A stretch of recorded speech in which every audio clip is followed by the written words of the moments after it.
title of tonight's class is going to be God is at work behind every shadow, and that's from what we're going to see in Esther chapter 5. And then we'll go on to Esther chapter 6, and we'll talk about the great reversal, particularly between the roles of Haman and Mordecai. And then finally, our class next week will consider Esther 7 and Esther chapters 8 and 9 to conclude with. Okay, so Esther chapter 4. We learnt last week that Mordecai brought Esther to the cross. And the context, of course, was that the king's decree to approve what Haman had requested to kill a certain group of people that the king didn't even know who they were. It was genocide in one day. All the Jews were going to be killed. And so Mordecai was absolutely devastated. He tore his clothes, he put on sackcloth and ashes, and he made a scene such that Esther was very concerned. And so we learnt this conversation between Esther and Mordecai happened between a medium who was Esther's servant. His name was Hattach, and it means the truth. And so Esther initially called Hattach to inquire why Mordecai was making such a scene and bringing shame upon her. Mordecai responded back explaining what Haman had done and the decree. Evidently, Esther didn't know anything about it. And he asks Esther to go before the king. But Esther wasn't prepared initially. In a second response back to Mordecai through Hattach, she said, "Look, I could die. I can't do that. I haven't been in before the king, and if he doesn't hold out the scepter for me, there's a great risk that I could lose my life." Then Mordecai responded back saying, "Well, think about this, okay? Don't think of all the Jews, okay? And that doing nothing will not even help yourself. And think about that God could be using you right now, for such a time as this." And so finally in in verses 15 to 16, in her third response, she accepted Mordecai's suggestion. She changed her way of thinking. She was trusting in God, requested prayer and fasting, and then Mordecai carried out her instruction. So again, what was amazing in this whole chapter 4, was to note that there was no personal contact between Mordecai or Esther. This dramatic conversation all occurred via a messenger by the name of Hattach, whose name means truth. And that's what the message was all about. It was the message of truth that Esther came to accept, and it was the way of the cross. And so we particularly noted that Esther just didn't make a light decision, okay, I'm going to go in before the king tomorrow.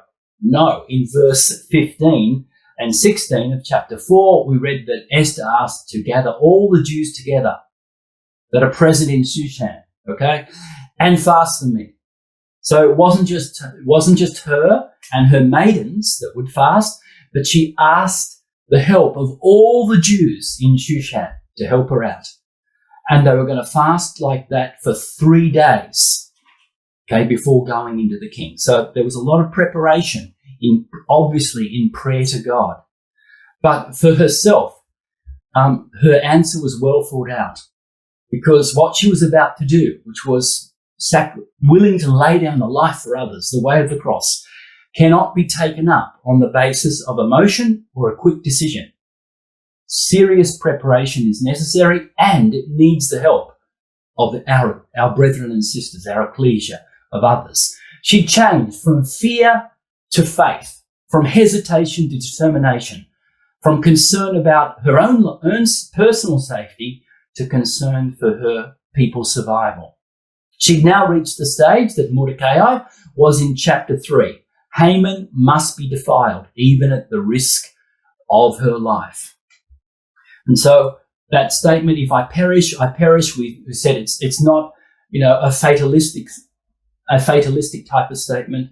It's a declaration of her faith, not her despair. She's now ready to perish if necessary to keep others from perishing. And so now we come to chapter 5 tonight. in light of what we will discover in this chapter, momentous issues also hang on unexpected invitations and sleepless nights in a king's palace. And so that's why God is at work. We're going to see that God is at work behind every shadow. Nothing happened by chance. And Esther would finally discover that for herself. So her 3-day fast and prayer was now completed. It was time for her to act. And when she did, some breathtaking twists and turns followed closely on the heels of her action. So let's read, David, Esther chapter 5 and verse 1, please. Now it happened on the 3rd day that Esther put on her royal robes and stood in the inner court of the king's palace, across from the king's house, while the king sat on his royal throne in the royal house, facing the entrance of the house. Thanks. So this could be the last day of her life. There's no guarantee or divine indication that her request will be heeded. We don't have any record of some prophet answering and say, God has heard your prayer and he will be with you. Nothing like that. And she's going to use her position as queen to appeal to the king. But obviously she could lose a position. And she, not only her honor as queen, but she's putting her life at risk, just as Mordecai did. But importantly, she's got her priorities right. God and his people come first. What was most important to her now was her eternal crown, not her earthly crown. And so there's a great lesson for us in that faith isn't just a mental or a passive outlook, just to say, yeah, we believe, and we can say that or we can mentally agree with it. But practically, we have to put it into practice, our faith.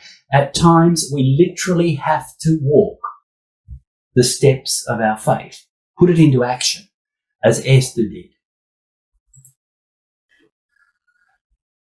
And so in chapter 5 and verse 2, it says, and it was so when the king saw Esther, the queen, standing in the court, that she obtained favour in his sight. It seems like it was too easy. And I don't think she would have expected this, that the king immediately responded with favour. Why did Ahasuerus interrupt the business of his court to hear Esther's request? I mean, you don't just walk or waltz into the king's court and announce that your agenda is more important than his. But from Ahasuerus' perspective, it looks like that nothing was more important to him than Esther. Now, the Septuagint version of this chapter adds some additional commentary, which is interesting to read. It's a bit more dramatic, it's a bit more romantic, if you like, but it's interesting. And here's what it says. Esther's heart was pounding with fear, and when she had passed through all the doors, she stood before the king. Raising his face, flushed with colour, the king looked at her in his fiercest anger. The queen stumbled, turned pale, and fainted. The king, sprang from his throne in alarm and took her up in his arms until she revived and comforted her with reassuring words. So maybe this sounds more reasonable, sounds more realistic as to what could have happened, but it is a little bit like a fairy tale, isn't it? But nevertheless, the truth is that Ahasuerus responded favourably to Esther's presence. And what actually occurs is amazing. And the record tells us what happened next. So continuing in verse 2, we read that he held out the scepter, out to Esther, the golden scepter that was in his hand. And then Esther approached and touched the tip of the scepter. And the king said to her, "What is it, Esther, Queen Esther? What is your request? It shall be given to you, even to half of my kingdom." And so the good news of the scepter was that instead of killing her, the king was allowing her to live. And an even greater surprise, of course, was that he didn't even rebuke her for the intrusion. He didn't say, what on earth are you doing? Can't you see I'm busy? What is it? Okay, I'll listen to you. What do you want? No. She received not only the king's pardon, but evidently a measure of respect. No doubt it's her character once again that the king knows and trusts her. And that's the reason the king welcomes her, to the extent of promising to grant her whatever she wants, up to half of the kingdom. Now, most women would be overwhelmed in her position, but they'd lose touch with spiritual reality. We can understand how a 90-year-old brother, well experienced in life, would be prepared to sacrifice his life for others.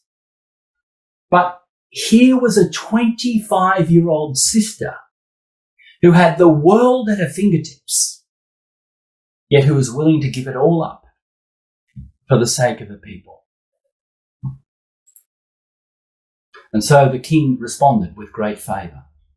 He was willing to grant her anything she wanted, up to half of the kingdom. As I suggested last week, one possible reason, maybe Esther had his children.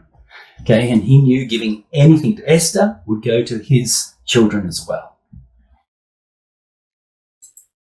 And so Esther responded by saying, if it please the king, let the king and Haman come today to a feast that I have prepared for the king. And so Esther now had a golden opportunity before everyone. Remember, she's facing the whole court. Everyone's there. Haman's there. Every official that's important before the king, everyone's there. She had a golden opportunity to state the case, to state what the problem was, to reveal how the wicked plot of Haman before everyone. But she didn't take it. Instead, she said, look, I'd like to invite you to a feast. Evidently, she'd modified her strategy during the 3 days of fasting. Okay, it was obvious to her. She'd worked out a plan to do that. Remember, Mordecai commanded her to go and see the king, but he also asked her to use her cunning, to use her strategy, to use her persuasion before the king. And this is exactly what Esther was doing. And more importantly, perhaps God had provoked in her a different plan to do things privately, to lure the king and Haman away from the press, the media, the public. Everyone was there. Because embarrassment would naturally arise if she stated what had gone on before everyone. And when the king realized that he actually signed a death warrant for his own wife, okay, that would be a very publicly embarrassing thing for the king. And it also, by luring the king away, it would make it easy for the king to think more rationally and to save Esther and her people. And so, why invite Haman though? Why not just herself and the king? Well, I think this was a stroke of genius. By inviting Haman to come with the king, Esther knew that it would quell any suspicion that was aroused in Haman. If Esther just requested a meeting with the king alone, Haman would have asked himself, well, why is the queen just risked her life to invite her husband to dinner? He would have suspected that the queen was up to something and tried to find out what the secret was. Instead, his ego was so inflated by this special invitation of a banquet of just the three of them, the king, Esther, and him, that any thoughts of suspicion never crossed his mind. Okay, so let's read how the king responds next in verses 5 and 6. David, if you could read this, please. Then the king said, "Bring Haman quickly, that he may do as Esther has said." So the king and Haman went to the banquet that Esther had prepared. At the banquet of wine, the king said to Esther, "What is your petition? It shall be granted you. What is your request? Up to half my kingdom. It shall be done." So again, the king knew that it was really important. He knew that he knew that Esther had risked her life to come in before him, and it was obvious to the king that whatever she wanted to say was really important. And so he now requests Esther to come out with it. What's the problem? So this was the moment, wasn't it, that Esther was waiting for. But let's see how Esther responds. Continue reading, please, David, in verses 7 and 8. Then Esther answered and said, "My petition and request is this. If I have found favour in the sight of the king, and if it pleases the king to grant my petition and fulfil my request, then let the king and Haman come to the banquet, which I will prepare for them. And tomorrow I will do as the king has said." Okay, so another feast. I mean, okay, we understood why before on the first request, she removed this conversation from the press and the media and all the public and just made it privately. Now she's in that private circumstance. Why does she delay things again by requesting another feast tomorrow? Why not just spit it out there and then? Well, the first suggestion is that perhaps Esther choked in front of the king and the Haman. There's the king and the equivalent of Hitler sitting across the table. Terribly intimidating, okay? He was the cold-blooded enemy of her people. And certainly she was terrified throughout the meal and probably struggled to somehow appear happy and, well, normal. But, okay, that's one suggestion. Another suggestion is that it's a manipulative ploy on the part of Esther. Okay, so she's being manipulative. If it please the king to grant my wish, she's trying to get the king to agree to whatever it was she wanted before he even knew what it was. That doesn't stack up to me because the king had already offered her anything she wanted, up to half the kingdom. She didn't need another meal to nail it down. And she was actually risking making the king upset by delaying her request another day. But anyway, I believe that the answer is it was God's providence that was causing her to delay. God was about to direct circumstances in ways Esther could have never imagined over the course of one very sleepless night. And it was God's plan that she should wait to share her secret with the king. Events were taking place beyond Esther's power and knowledge. You see, if Esther delayed her request by one day, it would be too late for Mordecai, because Haman was going to kill Mordecai the next morning. But she didn't know that. She didn't know that Haman was going to kill Mordecai the next morning, planning to do that before she had an opportunity to finally spit out a request. But God knew about this, and he was able to deal with this. So the story is filled with people who continually try to plot and scheme their will into existence, but all along, God is weaving their schemes into his purpose of redemption. And so the Book of Esther is not it's illustrating that the Book of Esther is not a revelation of how clever people are. It's a dramatic demonstration of how clever God is. Haman was very excited about this. He was ecstatic about this, and he went out. But he met Mordecai in the way. Let's read this, please. David, Esther, chapter 5, verses 9 and 10. So Haman went out that day, joyful and with a glad heart. But when Haman saw Mordecai in the king's gate, and that he did not stand or tremble before him, he was filled with indignation against Mordecai. Nevertheless, Haman restrained himself and went home, and he sent and called for his friends and his wife Zeresh. So note that Mordecai is no longer in sackcloth and ashes like when we talked about him last class. Now he's back inside the king's gate. Okay, he's in his official uniform. He's back at his desk again. But Haman comes by and Mordecai refuses to bow down to Haman. So he effectively insulted Haman, the prime minister, in front of all the palace officials. And this would be sufficient to warrant Mordecai's death. And it's on that basis then that the king, the very next morning, Haman was then going to push for Mordecai's death before the king. Now, at this point, Haman restrained himself because, as it says, he went out that day joyful and glad of heart.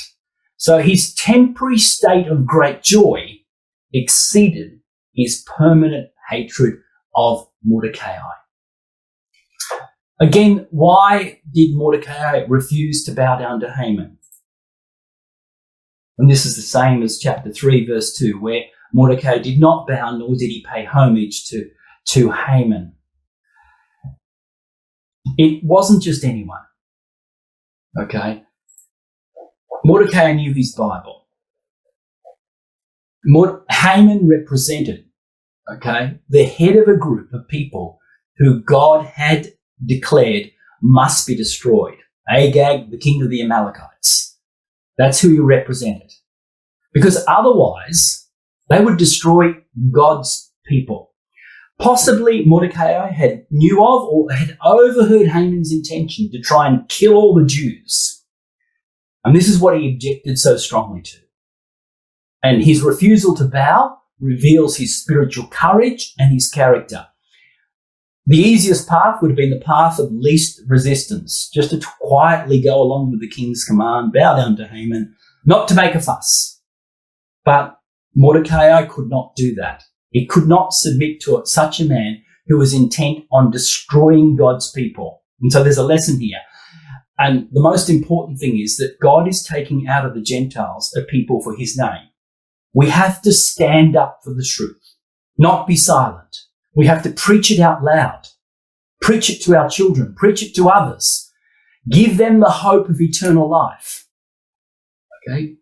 Not to quietly go along and muzzle ourselves in life and cause no trouble with others. We have to be prepared.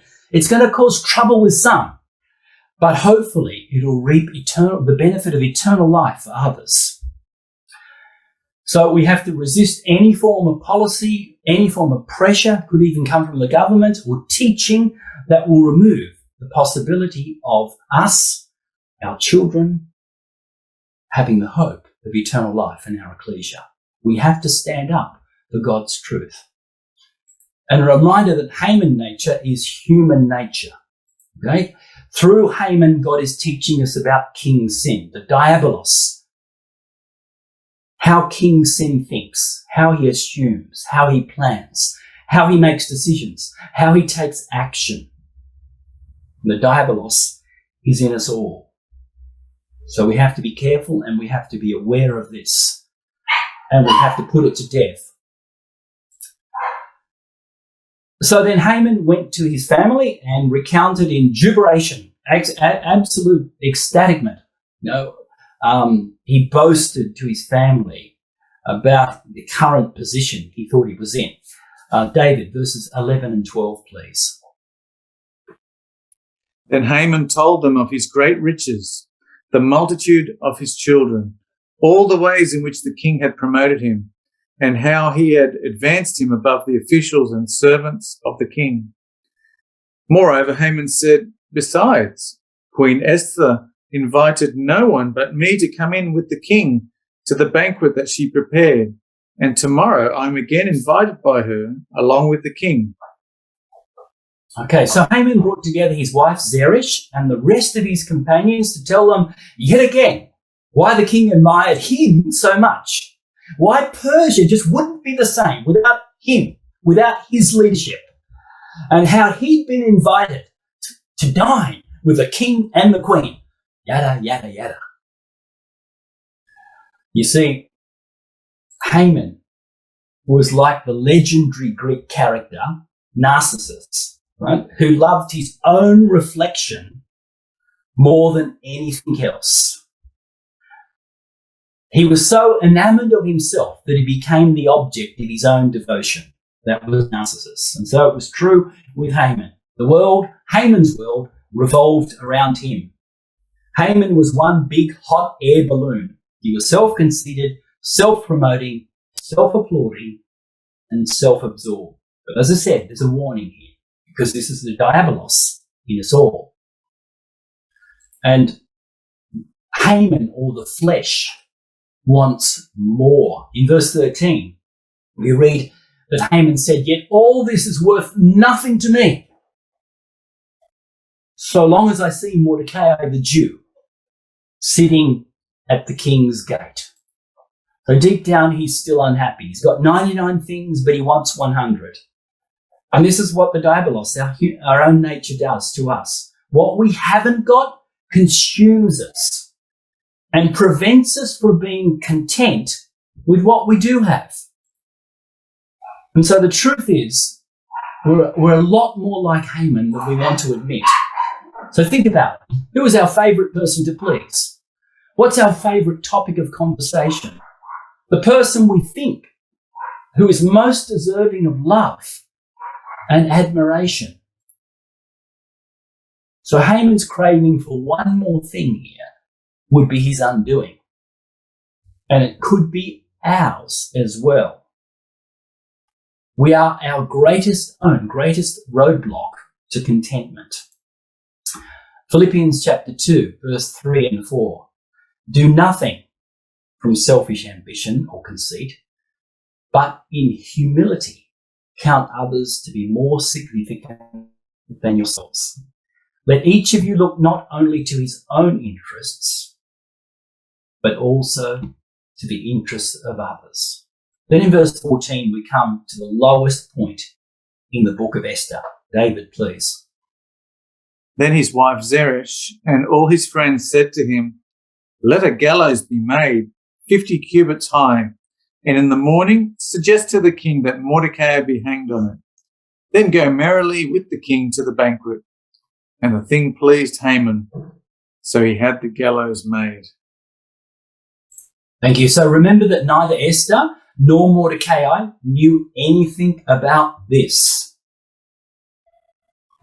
And therefore, Mordecai would have been arrested and hanged in the morning, well before Esther's next dinner party. The first thing Haman was going to go to the king in the morning and tell about Mordecai's disgraceful behaviour, insulting behaviour, and seek to push for his death. That's what he was going to do the first thing next morning. And that would have ruined Esther's plan. And it would have meant she should have already spilled out the problem at the first banquet rather than delaying things by 24 hours or so. Now, the Persian gallows, as you can see here from a historical relief of the picture at the time, they weren't like a Ned Kelly gallows with a loop and hanging around the neck that we think about when Ned Kelly was hung on or someone else, a gallows, what we think of a gallows. It was basically a large spike, a sharpened pole at the top, where they were impaled, and typically they were raised on a platform or a hillside. Now, Zeresh recommended that the gallows be 50 cubits high. And just just before I say that, I should have said that in the Hebrew, let him make a gallows. The Hebrew is a tree or wood. Let him make a tree or a wood is the Hebrew. The NIV and the ISV have a pole set up. So what Jerry suggested that the gallows be 50 cubits is about 22.5 meters, or a 7-story building. So it would have been a raised platform with this long spike on top. And so it was a high point everyone would see. And this would be a high point for Haman. Everyone would know of Haman's power. If you don't bow down to Haman, this is what's going to happen to you. But it was the lowest point in the drama of Esther. Okay? God seems to have completely abandoned his people. The things never looked worse. Mordecai was a dead man. God had to do something that very night And that is exactly what happened. And so we read about that in chapter 6, where we learn of the great reversal between Haman and Mordecai. So verses 1 and 2 of chapter 6, let's read that, please, David. That night the king could not sleep. So one was commanded to bring the book of the records of the Chronicles, and they were read before the king. And it was found written that Mordecai had told of Bigthana and Teresh, two of the king's eunuchs, the doorkeepers, who had sought to lay hands on King Ahasuerus. Okay, I love this scene. Here's the king in his bedroom that night, and he simply could not fall asleep. He read the newspaper, he'd read Strong's Concordance, he tried, counting sheep, he'd gone through every boring magazine possible, but nothing worked. So he ordered the Chronicles of Persia to be read to him. Now, the Chronicles of Persia, it's would be like reading through the records of Parliament today. Okay? Among the thousands of scrolls, okay, what was picked? There was picked a 5-year-old scroll that mentioned Mordecai. So this accomplished two very important things. First of all, it reminded the king about Esther's loyalty and placed Mordecai in a favourable light. And it made him feel very embarrassed. He'd made a big blunder, because he goes on to say in verse 3, and the king said, "What honour or distinction has been bestowed on Mordecai for this?" And the king's young men who attended him said, "Nothing has been done for him." Well, the king would have been aghast. That's totally out of character with the practice of Persian kings, including Ahasuerus himself. It's normal to reward such faithful citizens who'd saved the king's life with jewelry, with garments or property. For example, Cyrus had given a loyal general a horse with a solid gold bridle and a dagger, along with a beautiful Persian robe. And there's a record of Ahasuerus himself rewarding noble servants as well. He'd already gifted faithful admirals with plots of land, and he'd made one faithful man the governor of a region as a reward for saving the king's brother's life. So now he's embarrassed that nothing has been done for Mordecai. Such loyal people were also given a special title, the king's benefactors. And so the king knew that Mordecai was a Jew, but he had no idea that he had been condemned to death, that what Haman had asked for and he'd signed was basically the condemnation of all the Jews. And remember that in Esther 3, Haman never identified the people to be killed as the Jews. Haman wrote the decree and signed it himself with the king's seal. Perhaps the king was just too busy, too many things to sign. And he was blinded by the offer of money that Haman was proposing that would be associated with this deal, because all the wealth of the Jews would go into the king's treasury. Now, just at this juncture, Haman turns up in the morning. Remember? He just finished building the gallows that night, probably took all night to do. Okay? And he was simply too excited to sleep. So he decided to go to work early in anticipation of his best day ever. He was about to be rid of the one man left in the nation who refused to venerate him. And he also had another dinner reservation with the king and the queen. Haman's hot air balloon was sailing higher than cloud 9. And so we read of him coming in. He came in at that point. So let's read now from verse 6 to 8, please, David. So Haman came in, and the king asked him, "What shall be done for the man whom the king delights to honour?" Now Haman thought in his heart, whom would the king delight to honour more than me? And Haman answered the king, for the man whom the king delights to honour, let a royal robe be brought which the king has worn, and on a horse on which the king has ridden, which has a royal crest placed on his head. Yeah, thank you. So obviously Haman thought the king was speaking about him, that the king would honour Haman, delight to honour him. And we think, well, how did Haman come up with this list so quickly? It wasn't as if Haman just, this might be a good idea, or how about this, or you could do this. It was a very specific instruction. This is what you've got to do. For the man who the king delights to honour, bring royal robes.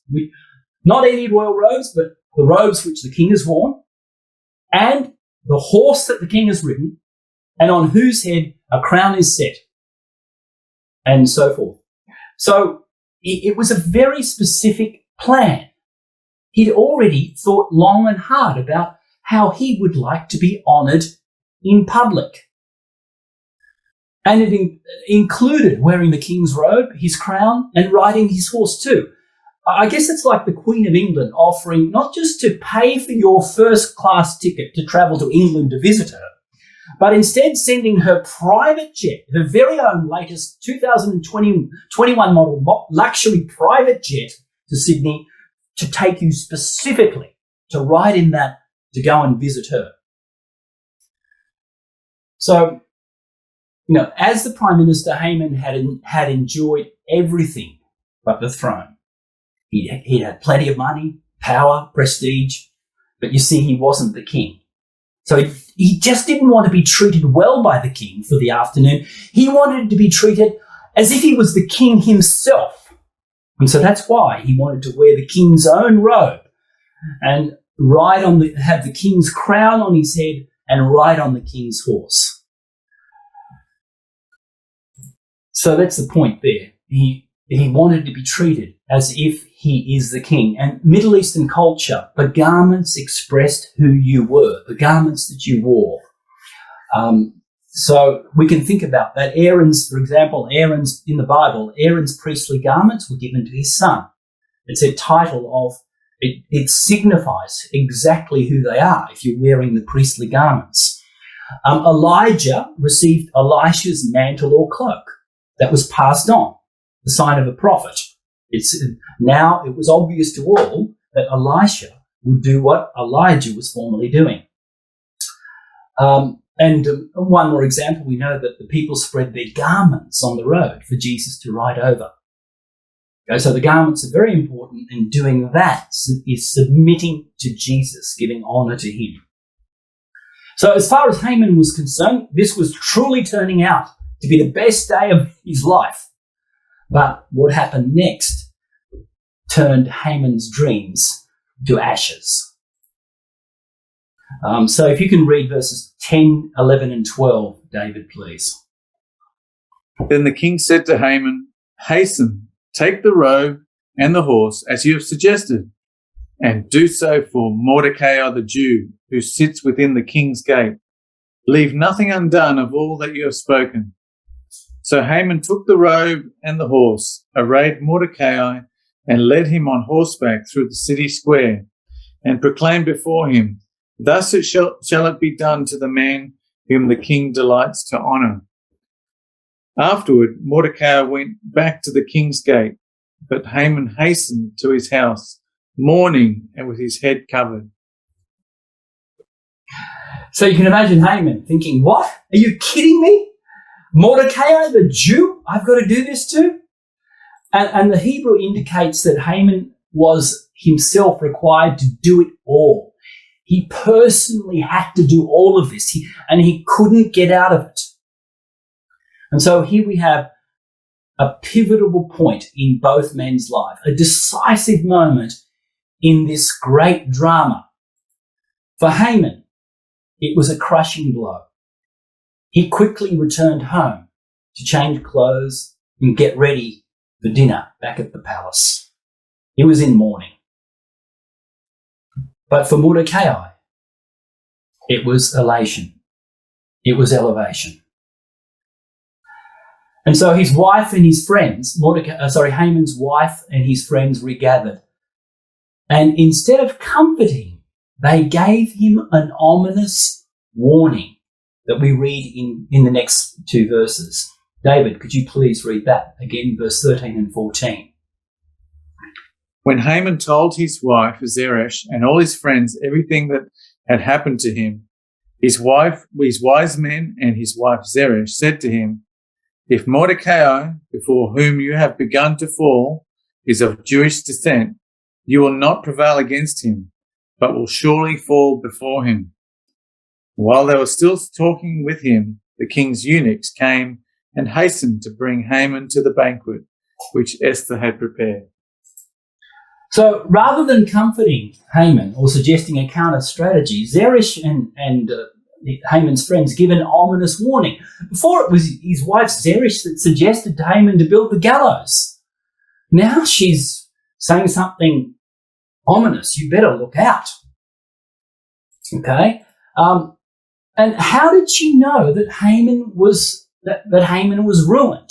She said, if Mordecai now that you've begun to fall, and he's of the Jews, I think you're going to fail. You're going to fall. How did she know that? Well, I think it's a recognition that if God was blessing the Jews, then they would be cursed.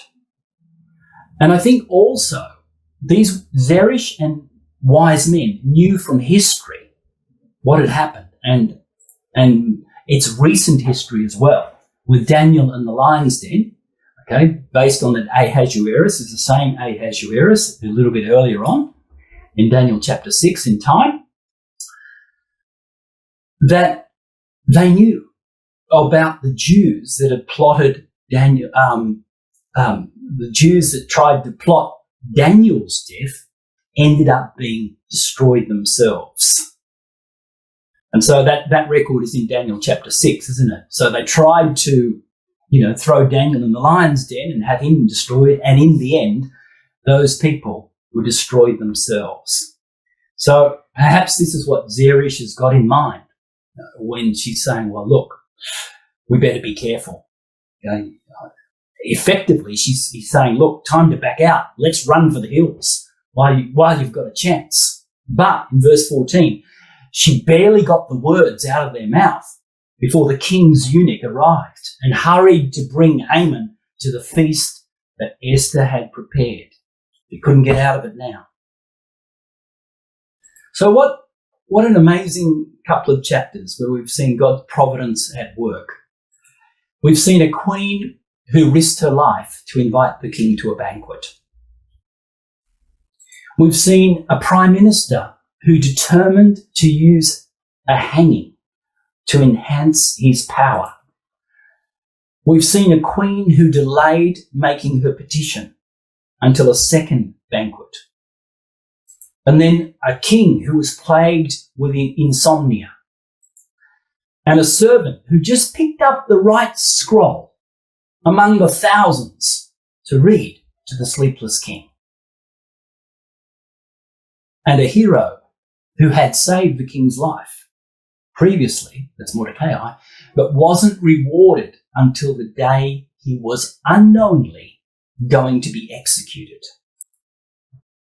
And Haman, a killer at the top of the food chain, who was forced to honour and reward his mortal enemy, the man he had intended to hang. And all of this happened within the space of 12 hours during just one sleepless night. So only God could have arranged the timing of these events. God was moving the pieces of this story with divine precision. He doesn't make a mistake. He anticipates precisely the next move. And we think about that in our lives, that God is at work in our lives, even when circumstances seem uncontrollable. Esther and Mordecai, no doubt, had heard about the gallows being constructed. They figured out who it was for. But everything was in God's perfect timing. Mordecai's name was brought before the king in a favourable manner. He'd saved the king's life, and this had prepared the king's heart to not only to save Esther, but obviously Mordecai's life as well. And God is at work even when life is unpredictable. Can you imagine the roller coaster ride that Mordecai had been on over the past 5 years? For us, the lesson is life will always be unpredictable, but God is at work. And stability in life never comes from life itself. It comes from trusting the one who gave us life. It doesn't come from how many likes on social media or what other people think about us. The stability in life comes from trusting in God and walking in God's ways. And God is at work even when the diabolos and the power of its death seems unstoppable. Okay, the edict had been written, the law of the Medes and Persians, which meant that it was unchangeable. The Jews were condemned to die, and Haman's family had built a gallows for Mordecai. And the king had yielded his authority to a murderer. So sin was reigning, while sanity had evidently been thrown out the window. And so we remember that Christ destroyed Haman nature, or human nature. That's what he did in his death. He destroyed, through his own death, he destroyed him that has the power of death, that is the devil. And we're all got that problem. All of our life, we're subject to that fear of death. We're subject to the bondage of the diabolos, the death-stricken state, and the temptation to sin. We can't escape it. But we see here some examples of people willing to stand up and destroy the Amalekites or the problem of the devil. Moses when he was 80 years old, Samuel when he was 90 years old. Here's Mordecai at 90 years old. And as we talked about before, Esther as a young woman with everything on a plate, materialistically speaking. Of course, Jesus Christ did it completely. John 13, verse 14 to 15. And as Moses lifted up the serpent in the wilderness, even so must the Son of Man be lifted up, that whosoever believeth in him should not perish, but have everlasting life. So Agag or Haman was defeated by faith and action. Okay, they didn't know God was going to orchestrate events to their favour. They had to show faith in seemingly impossible circumstances. We can only be victorious over the diabolos in us by our faith and participation in the way God has provided through Jesus Christ. Now, also, we must understand that we live in a world that is very unfavourable towards preaching the truth, don't we? When you think about the diabolos, it's not just ourself, our nature, but it's also political. It's human nature in power, ruling this world in a manner that is antagonistic to God's truth. And it's in every government of the world. All those in position and power of authority, they're corrupt, they're full of lies, they're against the truth of God. And it's seeking to wear us out, making our spiritual life very hard, tempting us and detracting us away from our one true calling. So we have to be aware of this. And that's what the Apostle Paul says in Ephesians chapter 6. I like Weymouth's translation of this passage in Ephesians chapter 6. Put on the complete armour of God, so as to be able to stand firm against all the stratagems of the devil, the diabolos. For ours is not a conflict with mere flesh and blood, but with despotisms, the empires, the forces that control and govern this dark world, the spiritual hosts of evil arrayed against us in the heavenly warfare. Again, we have to have the courage to stand up against this and not just muzzle ourselves and go along with things. There's some comfort here because We know that God is with us. Psalm 34 verse 7 says, the angel of Yahweh encamps around those who fear and delivers them. And Psalm 121 verse 4, behold, he who keeps Israel will neither slumber nor sleep. And this is another way of saying God never goes off duty.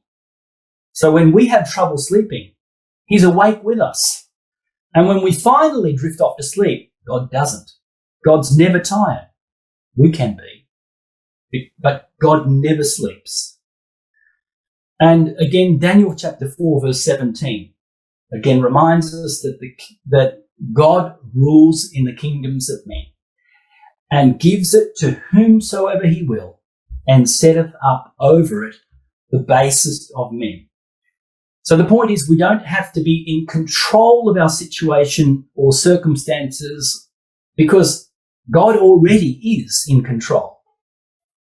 And so God is working through the angels. Okay, the angels are doing God's bidding all over the world, politically, economically, and even individually, to help us and direct our lives so that ultimately we will get into the kingdom. And that often means suffering and trial along the way. But God's plans and his counter plans and what's going on are moving from his perspective with perfect precision and perfect planning and power, just like what happened here. The right time to reveal for Ahasuerus to have a night of insomnia and to be reminded about what Mordecai did to save his life. God moves in seemingly unfathomable ways. God can make things work. So there's a great exaltation in what happened here and with respect to our future appearance before Jesus Christ. Esther risked her life to go in before the king.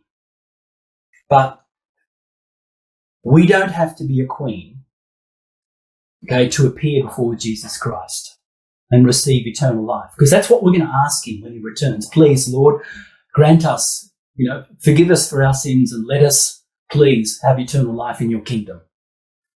Jesus says in Revelation chapter 22, verse 17, whosoever will may come. But the point is, we need to have the courage now to die to the world and the faith to believe and follow Christ. So this is our appearance before the king. Okay, remember what Esther did. It wasn't easy. And that not easy part is now the way we live our life. Now, no one dared to enter the court of a Persian king without being called. But we've been called by a king, haven't we, who holds a righteous scepter. Hebrews chapter 1, verse 8 says, but of the Son, he says, a righteous scepter is the scepter of your kingdom. So in actual fact, Jesus is calling us to his kingdom. We're not uninvited. We're not going to enter into his presence unannounced. He has invited us to be there. And so as Hebrews 4 verse 16 says, let us therefore come boldly unto the throne of grace, that we may obtain mercy and find grace to help in time of need. What comforting words they are. So King Ahasuerus promised Esther that her request would be answered up to half of the kingdom. The Lord Jesus Christ graciously says to those who come in to him in faith, whatsoever ye ask in my name, that will I do. And fear not, little flock, it is your Father's pleasure to give you the kingdom. So that concludes our class for tonight.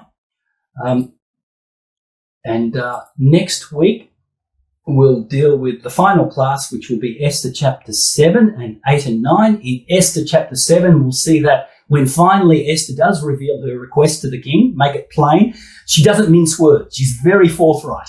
She doesn't hold back at all. And then in chapter 8 and chapter 9, the gospel. We'll see the gospel in Esther, the message of light, joy, gladness, and honor. And we're even told that many of the people of the land became Jews at that time. The Persians literally aligned themselves in solidarity alongside the Jews, and the Jews didn't seek to take revenge on their enemies, which is an interesting point we'll see as